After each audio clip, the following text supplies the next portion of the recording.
Hello friends, welcome back to my channel. എല്ലാവർക്കും പുതിയൊരു വീഡിയോയിലേക്ക് സ്വാഗതം. അപ്പം ഇന്ന് ഞാൻ വന്നിട്ടുള്ളത് ഒരു കിടുക്കാച്ച ബീഫ് ബിരിയാണിയുടെ റെസിപ്പി ആയിട്ടാണ് കേട്ടോ. അതിന് മുമ്പ് തന്നെ ചാനൽ സബ്സ്ക്രൈബ് ചെയ്യാത്ത ആരെങ്കിലും ഉണ്ടെങ്കിൽ ഒന്ന് പെട്ടെന്ന് സബ്സ്ക്രൈബ് ചെയ്യുക. ബീഫെല്ലാം ഞങ്ങൾ കഴുകി വൃത്തിയാക്കി കുക്കറിലോട്ട് ഇടുന്നുണ്ട് കേട്ടോ. കുറച്ച് ബീഫാണ് കേട്ടോ ഉള്ളത്, അത് മൊത്തം കഴുകി വൃത്തിയാക്കി വെച്ചിട്ടുണ്ട്. പിന്നെ അതിലേക്ക് നിങ്ങൾ 1 ടീസ്പൂൺ മഞ്ഞൾപ്പൊടിയാണ് കേട്ടോ ചേർക്കുന്നത്. 1 ടീസ്പൂൺ മഞ്ഞൾപ്പൊടി, നിങ്ങൾക്ക് ആവശ്യത്തിന് മഞ്ഞൾപ്പൊടി വേണമെങ്കിൽ ചേർക്കാം.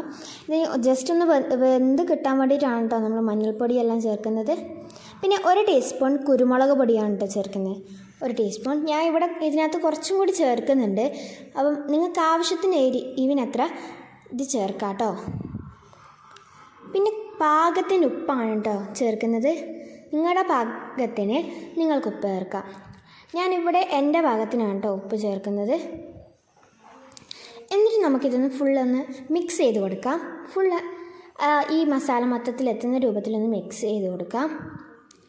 മിക്സ് ചെയ്തിട്ട് നമുക്ക് ഈ കുക്കറൊന്ന് അടച്ചു വെച്ച് ഹൈ ഫ്ലെയിമിൽ 1 വിസിലും ലോ ഫ്ലെയിമിൽ 2 വിസിലും ഇട്ട് വെക്കാം.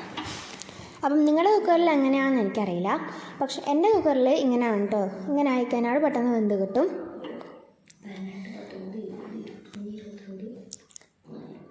നമ്മൾ ഉണ്ടാക്കുന്ന ബീഫ് മസാലയും നെയ്ച്ചോറും സെപ്പറേറ്റ് ആണ് കേട്ടോ വെക്കുന്നത്. എല്ലാം കൂടി ദമ്മിട്ട് ഇതാക്കുന്നില്ല. അപ്പോൾ സാധാ മസാല തന്നെയാണ് ഇതിനകത്തും ചേർക്കുന്നത്. ഉള്ളി, തക്കാളി, പച്ചമുളക്, കറിവേപ്പില, അങ്ങനെ തന്നെ അത് തന്നെ ചേർക്കുന്നത്.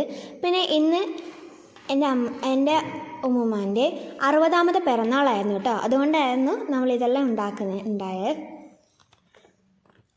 അപ്പം ഞാൻ ഇന്നലെയാണ് കേട്ടോ ഇതെടുത്ത് വെച്ചത്. അപ്പം നമ്മൾ അതിൻ്റെ മുകളിൽ കുറച്ചൊരു ഫ്ലേവർ കിട്ടാൻ വേണ്ടിയിട്ട് പൊരിച്ച ഉള്ളിയാണ് കേട്ടോ ഇടുന്നത്. അതെല്ലാം ഇട്ടതിന് ശേഷം അടിപൊളിയൊരു ലുക്ക് ഉണ്ട് കേട്ടോ ഇതിനെല്ലാം. എല്ലാവർക്കും ഈ വീഡിയോ ഇഷ്ടപ്പെട്ടു എന്ന് വിചാരിക്കുന്നു. അപ്പം വീഡിയോ ഇഷ്ടപ്പെട്ട് കഴിഞ്ഞാൽ ലൈക്ക് ചെയ്യുക, ഷെയർ ചെയ്യുക, സബ്സ്ക്രൈബ് ചെയ്യുക. എന്തെങ്കിലും തെറ്റുകുറ്റങ്ങളുണ്ടെങ്കിൽ ഒന്ന് കമൻറ്റ് ചെയ്ത് അറിയിക്കണേ.